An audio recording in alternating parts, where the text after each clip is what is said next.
قل هل يستوي الذين يعلمون والذين لا يعلمون. السلام عليكم ورحمة الله وبركاته. الحمد لله حمدا كثيرا طيبا مباركا فيه كما يحب ربنا ويرضى. أشهد أن لا إله إلا الله وحده لا شريك له وأشهد أن محمدا عبده ورسوله. يا أيها الذين آمنوا اتقوا الله حق تقاته ولا تموتن إلا وأنتم مسلمون. Amma ba'du. Kaum muslimin yang semoga senantiasa dimuliakan oleh Allah Rabbul Alamin.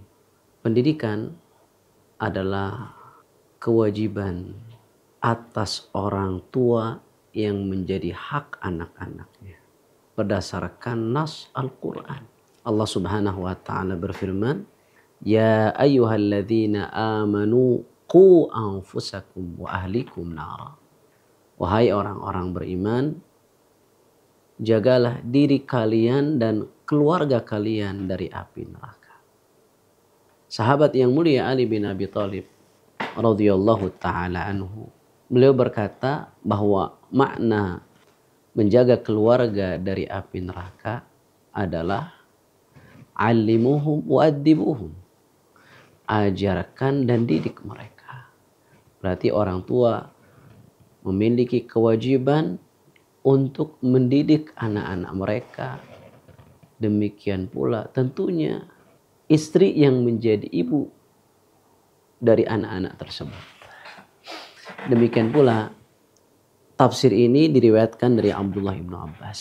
Bisa dilihat misalnya dalam tafsir Ibnu Katsir. Lalu apa itu pendidikan?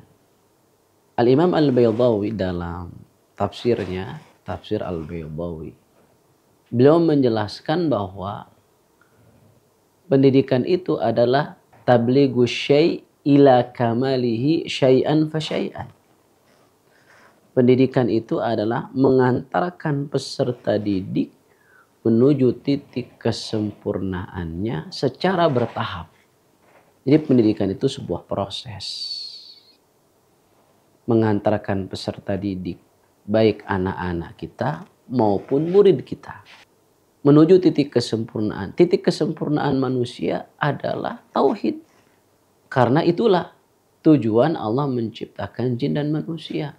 Sebagaimana yang Allah Subhanahu wa ta'ala firmankan dalam surah Adz-Dzariyat, "Wa ma khalaqtul jinna wal insa illa liya'budun."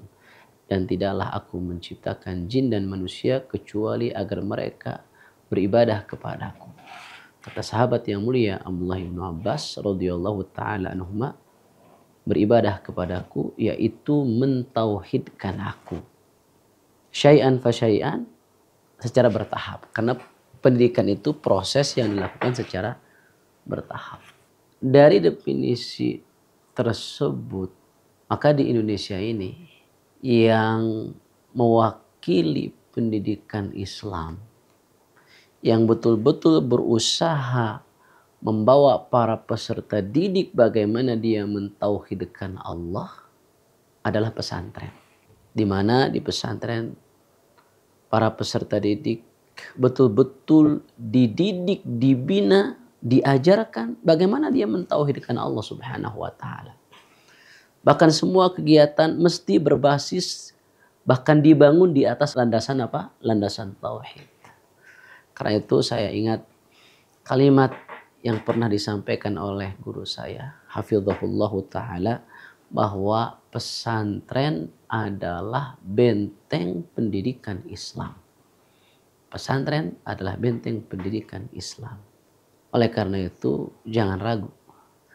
Kita membawa anak-anak kita, putra-putri kita ke pondok pesantren, agar betul-betul mereka dididik, terutama bagaimana mereka mentauhidkan Allah, bagaimana mereka ibadah kepada Allah, bagaimana mereka taat kepada Allah Subhanahu wa ta'ala. Demikian pula bagaimana dia bisa bermuamalah dengan baik. Karena thamrah, buah daripada akidah yang benar adalah akhlak yang terpuji. Demikian, semoga faidah ini bermanfaat. Wassalamualaikum warahmatullahi wabarakatuh. Assalamualaikum warahmatullahi wabarakatuh.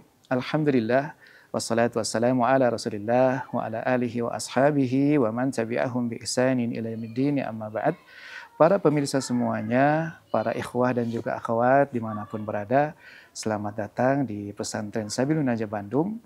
Ini adalah sebuah lembaga yang bercita-cita menjadi lembaga pendidikan unggul, yang melahirkan generasi berpegang teguh kepada manhaj salaf, memiliki akidah yang sahih, berakhlak mulia dan cemerlang dalam ilmu agama, bahasa Arab, sains, serta teknologi.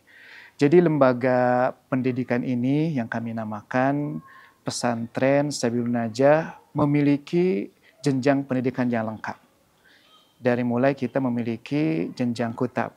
Nah, kutab ini setara dengan RA selama 2 tahun dan juga MI, Madrasah Ibtidaiyah, selama 6 tahun. Kemudian nanti akan dilanjutkan dengan Madrasah Tsanawiyah atau MTS selama 3 tahun, di mana di dalam jenjang ini para santri akan difokuskan untuk mempelajari kompetensi ataupun kemampuan-kemampuan yang bisa membekali mereka untuk bisa melanjutkan pendidikan ke jenjang yang lebih tinggi, yaitu ke Madrasah Aliyah. Nah, di jenjang MTS ini mereka bukan hanya belajar agama ya tentunya, tapi kami di dalam membuat kurikulum, kami berusaha meraciknya sedemikian rupa, di mana kami mengkombinasikan antara kurikulum yang menjadi ciri khas Pesantren Sabilun Najah dan juga kurikulum yang berasal dari negara begitu ya. Namun tentunya perlu ada penyesuaian-penyesuaian sehingga kurikulum ini menjadi efektif untuk bisa diterapkan di lingkungan pesantren. Lalu kemudian ada jenjang MA atau Madrasah Aliyah. MA ini ditempuh selama 3 tahun. Dan kemudian dalam rangka memudahkan para peserta didik untuk bisa memilih begitu ya, memilih kompetensi utama atau memilih keilmuan utama yang ingin mereka perdalam sesuai dengan bakat dan minat mereka, maka kami masih membudayakan adanya penjurusan begitu ya. Walaupun kita tahu saat ini sebetulnya sudah tidak ada penjurusan ya, tapi di sini di Pesantren Sabilun Najah sekali lagi untuk memudahkan para santri agar fokus dalam belajarnya, kami membuka 2 jurusan. Ada yang kami sebut dengan jurusan bahasa dan juga ada yang kami sebut dengan jurusan IPA. Di jurusan bahasa, mereka itu sebetulnya tetap mendapatkan kurikulum ya, kurikulum di situ ada pelajaran-pelajaran yang memang fokus kepada agama, tapi juga memang mereka mendapatkan kurikulum di mana di dalamnya terdapat pelajaran-pelajaran umum. Hanya saja di jurusan bahasa ini para peserta didik mereka lebih fokus untuk memperdalam al-ulumus syariah atau ilmu agama. Sehingga boleh dikatakan ya muatan kurikulum agamanya itu lebih banyak daripada muatan kurikulum umum. Nah, untuk jurusan bahasa ini sengaja kami adakan dalam rangka memfasilitasi para santri agar mereka bisa lebih fokus kepada al-ulumus syariah, pelajaran-pelajaran agama, sehingga nanti mereka pun bisa lebih siap melanjutkan ke jenjang pendidikan yang lebih tinggi, mereka bisa masuk mendaftar begitu ya di universitas syar'i yang ada di luar, seperti misalkan Al-Jami'ah Al-Islamiyah bil Madinatil Munawwarah yang biasa kita sebut UIM ya, Universitas Islam Madinah. Bisa juga mereka misalkan mendaftar ke Ummul Qura yang ada di Makkah, atau universitas yang ada di Jeddah, yang ada di Riyadh, yang ada di Najran. Banyak sebetulnya universitas di Arab Saudi yang menawarkan beasiswa full ya bagi para peserta didik. Nah, mereka itu sangat-sangat disyaratkan untuk memiliki bekal yang cukup dalam bahasa Arab, dalam ilmu syar'i dan juga hafalan Al-Quran yang baik begitu ya. Walaupun sebetulnya tidak menutup kemungkinan jika peserta didik yang masuk ke jurusan bahasa misalkan ya, mereka ingin belajar di perguruan tinggi umum di Indonesia nggak masalah. Karena baik jurusan IPA maupun jurusan bahasa tetap kami memberikan 2 ijazah, yaitu ijazah ma'had ya dan juga ijazah formal negara. Dan kemudian di antara keunggulan jurusan bahasa adalah jurusan bahasa di pesantren Sabilun Najah itu sudah termuadalah atau terakreditasi oleh Al-Jami'ah Al-Islamiyah bil Madinatil Munawwarah atau UIM. Alhamdulillah. Nah, dengan adanya muadalah ini sehingga membuka peluang yang lebih besar bagi para santri yang ada di jurusan bahasa ini untuk bisa diterima di UIM begitu ya. Dan saat kita daftar, kita bisa menggunakan ijazah ma'had. Jadi tidak perlu menunggu ijazah yang diterbitkan oleh negara. Adapun jurusan IPA, maka ini sebaliknya dari jurusan bahasa.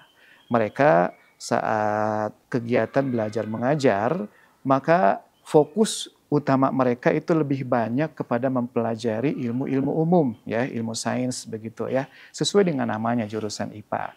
Walaupun tentunya meskipun mereka disebut jurusan IPA, tentunya di dalamnya masih ada muatan-muatan syar'i. Mereka masih belajar bahasa Arab, masih belajar akidah tauhid, masih belajar fikih dan juga pelajaran-pelajaran yang lainnya begitu ya. Nah, sehingga yang masuk ke jurusan IPA ini, mereka sebetulnya bisa saja seperti jurusan bahasa, misalkan mereka ingin melanjutkan ke universitas yang fokus kepada ilmu syar'i ya, misalkan seperti UIM misalkan yang ada di Madinah, atau bahkan di Jakarta, LIPIA Jakarta ya, Jami'atul Imam Muhammad bin Saud Al-Islamiyah di Jakarta, itu sebetulnya bisa saja.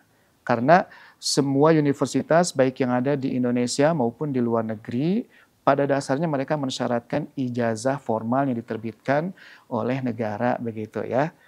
Nah, sehingga yang jurusan IPA bisa saja. Apalagi mereka juga memang tetap belajar bahasa Arab dan juga ilmu agama yang lainnya dan juga tahfidzul Quran. Hanya saja mereka memang lebih dipersiapkan untuk bisa bersaing dengan orang-orang yang ada di luar sana untuk masuk PTN misalkan ya, perguruan tinggi negeri ataupun swasta yang memang mereka lebih fokus kepada ilmu-ilmu umum seperti itu. Nah, baik jurusan IPA maupun jurusan bahasa, itu keduanya mereka sama-sama mendapatkan dua ijazah. Ijazah ma'had dan juga ijazah negara. Dan kemudian yang jurusan bahasa, mereka juga diberikan program ya pemadatan atau pelatihan untuk bisa lebih siap untuk mendaftar ke jamiah-jamiah yang sifatnya Islamiyah begitu ya. Sementara yang IPA juga nanti sama. Di akhir tahun mereka itu atau di momentum tertentu ya, biasanya kami akan mengalokasikan waktu khusus lumayan panjang untuk memberikan pemadatan kepada mereka supaya mereka betul-betul mempelajari teknis-teknis dan juga tata cara pembekalan supaya mereka bisa melanjutkan ke PTN begitu ya. Nah, ini yang ada di Sabilun Najah. Dan kemudian yang terakhir kita juga punya LPBA, jenjang LPBA. LPBA itu singkatan dari Lembaga Pendidikan Bahasa Arab. Nah, LPBA ini adalah program full beasiswa bagi ikhwan dan juga akhwat yang sudah lulus SMA dan yang sederajat. Jadi yang sudah lulus dari MA Sabilun Najah boleh mendaftar. Yang dari luar, dari manapun boleh mendaftar, silahkan. Dan ini full beasiswa untuk ikhwan dan juga akhwat. Insya Allah setiap tahun kita buka. Nah, kelebihan LPBA ini adalah selain tentunya full beasiswa ya, semuanya kita tanggung, adalah bahwa ini difokuskan untuk belajar bahasa Arab. Adapun kurikulum yang diterapkan adalah kurikulum yang diterapkan di program I'dad Lugawi yang ada di LIPIA Jakarta ya, yang sebetulnya dia cabang dari Jami'atul Imam Muhammad bin Saud Al-Islamiyah Jakarta. Jadi itulah kurikulum yang kami terapkan di LPBA. Jadi para pemirsa semuanya, para ikhwan dan juga akhwat, mari bergabung dengan pesantren Sabilun Najah dan saat ini juga kita sedang membuka PPDB ya untuk jenjang MTS. Adapun untuk MA, maka kami hanya menerima pendaftaran dari alumni MTS Sabilun Najah saja, baik untuk ikhwan maupun akhwat. Adapun LPBA sekali lagi kami membuka dari manapun ya, yang penting mereka siap sudah memiliki dasar bahasa Arab dan biasanya kami membukanya dari bulan Januari ke atas ya. Baik, kami tunggu ya kehadirannya di pesantren Sabilun Najah. Demikian, wassalamualaikum warahmatullahi wabarakatuh.